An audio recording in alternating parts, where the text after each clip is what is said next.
فبأي آلاء ربكما تكذبان.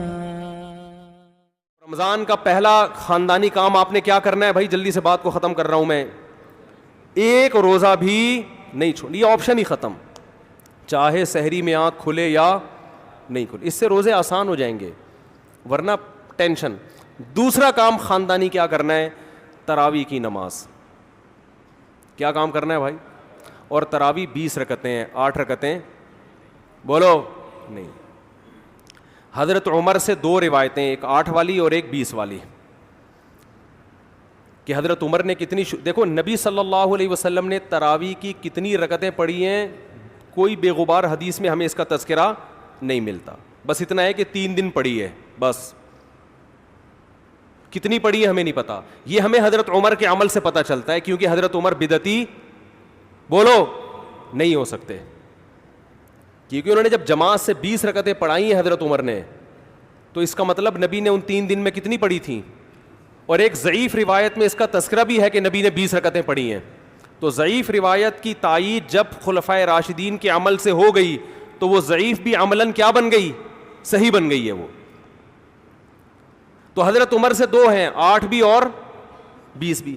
8 والی پر امت نے کسی امت نے عمل ہی نہیں کیا, کیونکہ وہ بالاتفاق مضطرب ہونے کی وجہ سے ضعیف ہے, سند کی وجہ سے نہیں بلکہ مضطرب. کیونکہ جو راوی حضرت عمر سے 8 بیان کر رہا ہے وہی کتنی بھی بیان کر رہا ہے؟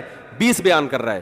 اور جب ہم صحابہ کے دور میں دیکھتے ہیں تو ہمیں سب جگہ 20 نظر آ رہی ہیں, 8 کہیں بھی نظر نہیں آ رہی. تو یہ کیسے ممکن ہے کہ حضرت عمر نے 8 شروع کی ہوں اور کوفہ, بصرہ, دمشق, شام, مصر سب جگہ 20 ہو رہی ہوں؟ اس سے پتہ چلتا ہے کہ حضرت عمر سے جو 20 والی روایت ہے وہ صحیح ہے, 8 والی صحیح نہیں ہے. اور اس کی سب سے بڑی دلیل یہ ہے کہ موطا امام مالک میں ہے 8 رکعتوں والی, جو امام مالک نے نقل کی ہے, لیکن امام مالک خود 8 کا فتویٰ نہیں, وہ خود 20 سے زیادہ کے قائل ہیں, وہ تو 20 کے بھی نہیں 36 کے قائل ہیں. تو یہ کیسے ممکن ہے کہ کتاب کا مؤلف 8 والی ذکر کر رہا ہو مگر خود اس روایت کو وہ اس پر عمل نہ کر رہا ہو؟ ان باتوں کا کسی اہل حدیث عالم کے پاس جواب نہیں ہے. ترمذی میں ایک روایت پیش کی جاتی ہے امام احمد بن حنبل سے, یہ روایت ہے کہ اس میں کوئی مخصوص عدد ثابت نہیں ہے, جتنی چاہے پڑھ لو. لیکن امام احمد کی جو اپنی اصل کتابیں ہیں فقہ کی, اس میں امام احمد کے شاگرد جو امام احمد سے ذکر کرتے ہیں وہ ذکر کرتے ہیں امام احمد بن حنبل کے نزدیک بھی 20 رکعتیں مختار ہیں. سمجھ نہیں آ رہی میرا خیال ہے بات. تبھی فقہ حنبلی میں تراویح کی رکعتیں کتنی ہیں؟ 20. اور امام ابو حنیفہ کے نزدیک بھی. لوگ پتہ ہے مجھ سے کیا کہتے ہیں, لوگ جو ہے نا کہتے ہیں کہ یار آپ ان حدیثوں کا انکار کر رہے ہو جس میں 8 آتا ہے. 8 والی جو بخاری کی حدیث ہے نا اس کا تراویح سے کوئی تعلق نہیں ہے. بخاری میں آتا ہے نبی رمضان اور غیر رمضان میں 8 پڑھتے تھے, اس کا تراویح سے کوئی تعلق, وہ تو غیر رمضان میں بھی تھی. اتنی سینس نہیں ہے یار, آپ ہمیں قرآن و حدیث سکھا رہے ہو اور ہمیں اپنا مقلد بنا رہے ہو, اتنے بڑے بڑے مجتہدین کی تقلید چھوڑ کے. میں لوگوں سے ایک بات کہتا ہوں, ایک قرآن و حدیث وہ ہے جو ابو حنیفہ, شافعی, مالک اور احمد بن حنبل نے سمجھا, اور ایک قرآن و حدیث وہ ہے جو 15ویں صدی کے مولوی سمجھ رہے ہیں. کس کی فہم زیادہ صحیح ہوگی؟ بولو بھائی. ایک قرآن وہ ہے جو انجینئر بیان کر رہا ہے حدیث, ایک حدیث کی تفصیل وہ ہے جو امام مالک بیان کر رہے ہیں, ابو حنیفہ بیان کر رہے ہیں, جن کی 80 ہجری میں پیدائش ہوئی ہے, تابعین میں سے ہیں, جو امام شافعی بیان کر رہے ہیں. تم امام شافعی کو چھوڑ رہے ہو, تم امام ابو حنیفہ کو چھوڑ رہے ہو, تم امام مالک کو چھوڑ رہے ہو, تم احمد بن حنبل جیسے محدث اور فقیہ جو امام بخاری کے استاذوں میں ہیں ان کو چھوڑ کر فالو کس کو کر رہے ہو؟ انجینئر کو. اور تم کہہ رہے ہو ہم صرف قرآن و حدیث کو مانتے ہیں, ہم کسی اور چیز کو نہیں مانتے. تم قرآن و حدیث کو نہیں مانتے میرے بھائی, تم مقلد ہو, اندھے مقلد ہو. تم قرآن و حدیث کی اس تشریح کو مانتے ہو جو انجینئر کر رہا ہے, اس تشریح کو نہیں مانتے جو احمد بن حنبل کر رہے ہیں, جو ابو حنیفہ کر رہے ہیں, جو امام مالک کر رہے ہیں, جو امام شافعی کر رہے ہیں. یہ بڑے بڑے تابعین, تبع تابعین, مجتہدین جن کو پوری امت نے فالو کیا ہے. تو 8 رکعت کی جو موطا امام مالک کی حدیث ہے, اس 8 رکعت پہ امام مالک نے فتویٰ نہیں دیا. کیوں؟ اس لیے کہ وہ حدیث مضطرب ہے, اس میں راوی ایک بیان پہ ٹکتا نہیں ہے, کہیں 20 بیان کرتا ہے, کہیں 8. جب راوی کے بیان میں تضاد ہو تو تو حدیث مضطرب ہونے کی وجہ سے رد ہو جاتی ہے. اور میں آخری بات کر کے بیان کو ختم کرتا ہوں. یہ جو تراویح کا لفظ ہے یہ 8 رکعتوں پہ فٹ ہی نہیں بیٹھتا ہے. اس کا بھی میں جواب سوال کر رہا ہوں لیکن کوئی جواب نہیں دے رہا. دیکھو اپنی مرضی کے سوال بنا کے جواب دے دیا کرو تو لوگ واہ واہ کریں گے. آپ میرے ساتھ یہ ہو رہا ہے, میں جو بیانات میں اعتراض کرتا ہوں نا اس کا جواب نہیں مجھے ملتا, خود سے اعتراض بنا کے کیا کر دیا جاتا ہے جواب. جیسے میں نے بتایا تھا کہ حرم میں 4 مصلے تھے, حنفی, مالکی, شافعی, حنبلی, 4 مصلے تھے نا کئی سو سال تک, جو کہ نہیں ہونے چاہیے, ایک ہی ہونا چاہیے تھا مصلی. تو لوگوں نے اعتراض کیا 4 مصلے تھے حرم میں, یہ دیکھو کتنا غلط, یہ حنفی مالکی ایسے ہوتے ہیں. تو میرا سوال یہ تھا کہ 5واں کیوں نہیں تھا اس وقت؟ اس کا مطلب 5واں فرقہ وجود میں آیا ہی نہیں تھا, وہ اب پیدا ہوا ہے. وہ ٹھیک ہے 4 غلط تھے لیکن اس غلط کو بھی صحیح ان 4 میں سے ایک نہیں کیا ہے. سمجھ رہے ہیں کہ نہیں بھئی ایک امام ہونا چاہیے, 4 الگ الگ جماعتیں نہیں ہونی چاہیے. لیکن اس کا مطلب 700 سال تک امت یہ سمجھتی رہی کہ اہل سنت والجماعت کے 4 نمائندے ہیں, 4 مکتب فکر, 5واں کوئی تھا ہی نہیں, لہذا اس کا کوئی مصلی تھا ہی نہیں. تو سوال یہ تھا, لیکن جب سوال یہ پوچھا جائے تو ایسے جواب ملتا ہے کہ وہ سوال ہی پی جاتے ہیں. سوال یہ جواب یہ دیا کہ غلط ہو رہا تھا, یہ بدعت ہے, اور یہ بدعت ہے, یہ ناجائز ہے. تو ہم کب کہہ رہے ہیں کہ صحیح تھا بھائی وہ, لیکن یہ پوری دنیا میں نہیں ہو رہا تھا, یہ صرف حرم میں ہو رہا تھا. اور اس کو ختم بھی حنبلیوں نے کیا ہے کہ نہیں جی امام ایک ہونا چاہیے, سارے چاہے حنفی ہو شافعی ہو اس امام کے پیچھے نماز پڑھیں گے. سمجھ میں آ رہی ہے بات کہ نہیں آ رہی؟ تو سوال یہ تھا کہ 700 سال یا 400 سال تک امت کی نمائندگی ان 4 مکاتب فکر نے کی ہے حرم میں, 5ویں نے کوئی اپلیکیشن بھی نہیں دی. اس کا مطلب 5واں تھا ہی نہیں. اور جو آپ یہ مختلف الفاظ بیان کرتے ہو کہ امام احمد بن حنبل اہل حدیث تھے, فلاں میں اہل حدیث تھے, تو امام احمد بن حنبل اگر اس طرح کے اہل حدیث تھے تو پھر امام احمد بن حنبل کے فالوورز کو اہل حدیث کیوں نہیں کہا جاتا ہے, حنبلی کیوں کہا جاتا ہے؟ نہیں آ رہی بات میرا خیال. یہ ایسے ہی ہے جیسے جماعت المسلمین والے کہتے ہیں کہ ہم نبی کے دور سے ہیں, اور پھر بخاری میں دکھاتے ہیں جماعت المسلمین کے الفاظ. او بھائی یہ والی جماعت المسلمین نہیں تھی, یہ تو باقاعدہ آپ نے رجسٹر کروائی ہے 1975 میں. وہ جماعت المسلمین صحابہ کو جماعت المسلمین کہا گیا ہے.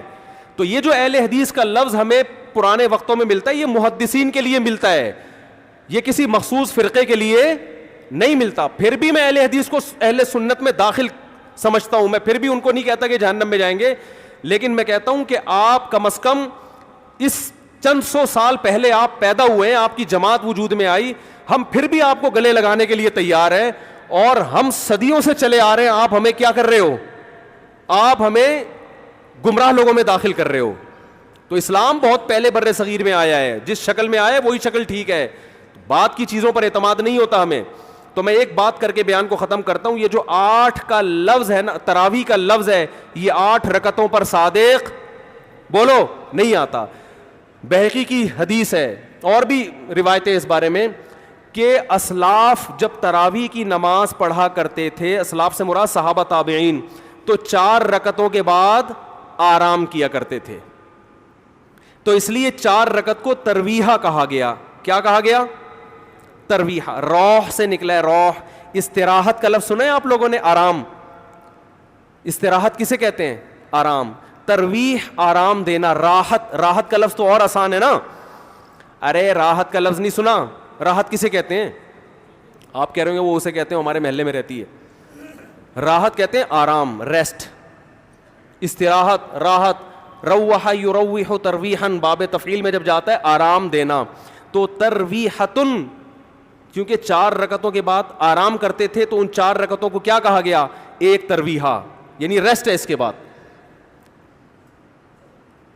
اب ترویحہ کا جو لفظ ہے نا, 4 رکعتوں کے بعد کیا ہو رہا ہے؟ ریسٹ.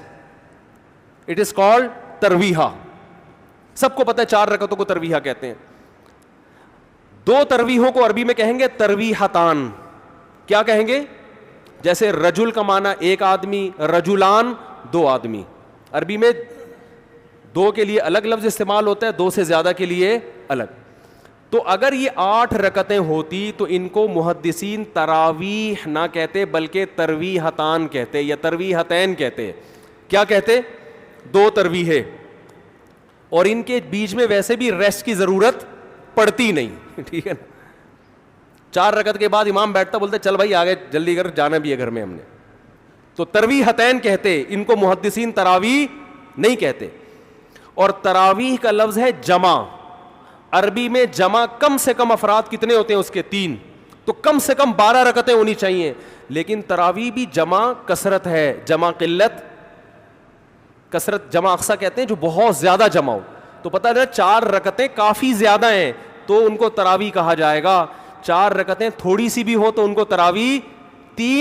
4 رکعتیں اگر 3 دفعہ آئیں گی تو اس کو بھی علی وجہ الکمال ہم پورے طور پر تراویح کا لفظ اس پہ صادق نہیں آئے گا. بات آ رہی ہے سمجھ میں کہ نہیں آ رہی ہے؟ سمجھ میں سب آ رہی ہے, لیکن گھننے بن جاتے ہیں, گھماتے ہیں. اب دیکھیں نا یوٹیوب پہ اس کا جو بیان آئے گا نا اس میں گھمایا ہوا ہوگا, اس میں گھمایا, یہ اپنی طرف سے نکالا ہوا ہے. اپنی طرف سے نہیں بھائی, بہقی کی حدیث ہے, مصنف ابن ابی شیبہ کی روایتیں ہیں, آپ دیکھ لو اس میں. لوگ کہتے ہیں حوالہ کیوں نہیں دیا مفتی صاحب نے. آپ انکار کرو میں حوالہ دوں گا انشاءاللہ. آپ انکار کرو کہ ایسا نہیں ہے, ہم ٹائم بچا رہے ہیں اپنا. وہ مجھے کہہ رہے تھے نا اس بحث میں کہ مفتی صاحب آپ دلیل دو, جو دعویٰ کرے دلیل اس کے ذمے ہے. میں نے کہا دلیل اس کے ذمے اس وقت ہے جب سامنے والے دعوے کا انکار کرے. میں نے ستار بھائی کو میں نے کہا کہ ستار بھائی تم نے 1 لاکھ روپے لیے ہیں. ستار بھائی کہہ رہے ہیں نہیں, ہاں لیے ہیں. تو مجھے کیا ضرورت ہے میں گواہ پیش کروں کہ دلیل دوں؟ وہ مان رہا ہے. تو یہ سب مانتے ہیں. یہ تو علماء جس نے بھی حدیث کی کتابیں پڑھی ان کو پتہ ہے کہ ترویح کا لفظ اس لیے لکھا ہوا ہے اس میں. تو اسلاف سے مسجد نبوی میں حرم میں ایک رمضان بھی ایسا نہیں گزرا جب سے حضرت عمر نے 20 رکعتیں شروع کرائی ہیں کہ 20 رکعت سے 1 رکعت بھی کم ہوئی. زیادہ تو ہوئی ہیں, کم بولو نہیں ہوئی ہیں. 1 رکعت. امت اتنی بڑی گمراہی پر 1400 سال سے جمع ہو گئی. تو میرے بھائی جو آپ سے قرآن و سنت کے نام پہ بات کرے نا, اسے بولے بھائی ٹھیک ہے میں قرآن و سنت ہی کو مانتا ہوں, مگر قرآن و سنت کی وہ تشریح جو ان مجتہدین نے کی ہے اس کو مانوں گا. جو 15ویں صدی کے مولوی کر رہے ہیں تشریح, میں اس کو بولو نہیں, چاہے وہ سعودی ہوں. لوگ کہتے ہیں سعودی عرب میں 8 رکعتیں ہر جگہ ہو رہی ہیں. سعودی عرب میں آج ہو رہی ہیں, 100 سال پہلے کے سعودی عرب میں 8 رکعتیں کہیں بھی نہیں ہوتی تھی. تو یہ کوئی سعودیوں کا کلمہ تھوڑی ہم نے پڑھا ہے کہ جو سعودی عرب میں تو بہت سے لوگوں کی داڑیاں نہیں ہوتی. تو کیا مطلب داڑھی کا انکار کر دو گے آپ؟ تو ہم نے فالو کرنا ہے امام مالک کو, امام احمد بن حنبل کو, امام شافعی کو. یہ بڑے بڑے محدثین تھے, مجتہدین تھے. خلفائے راشدین کو, خلفائے راشدین کے دور میں کوئی ایک روایت دکھا دو 8 رکعتوں والی, کوئی ایک روایت. ہاں جو حضرت عمر سے موطا میں منقول ہے اس کا جواب میں نے دے دیا. اس کے علاوہ کہیں دکھا دو کہ بصرہ میں, کوفہ میں, دمشق میں, صحابہ تابعین کے دور میں رمضان میں 8 رکعتوں سے جماعت سے نماز کسی نے پڑھی ہو. تو نہیں ہے کچھ بھی اس میں. تو اس لیے جو طریقہ صدیوں سے تواتر کے ساتھ چلا آ رہا ہے وہ کتنی رکعتوں کا ہے؟ 20 رکعتوں کا. تو اسی کو فالو کرنا چاہیے. تو دوسرا کام آپ نے خاندانی کیا کرنا ہے؟ تراویح پابندی سے پڑھنی. سمجھ میں آ رہی ہے بات؟ تو یہ 2 کام فی الحال کریں, کچھ پیکج اگلے جمعے میں انشاءاللہ بیان کریں گے. تو اسی سے انشاءاللہ اللہ کی محبت کی چنگاری آپ کے دل میں پیدا ہوگی. اللہ ہمیں سمجھنے کی, عمل کی توفیق عطا فرمائے.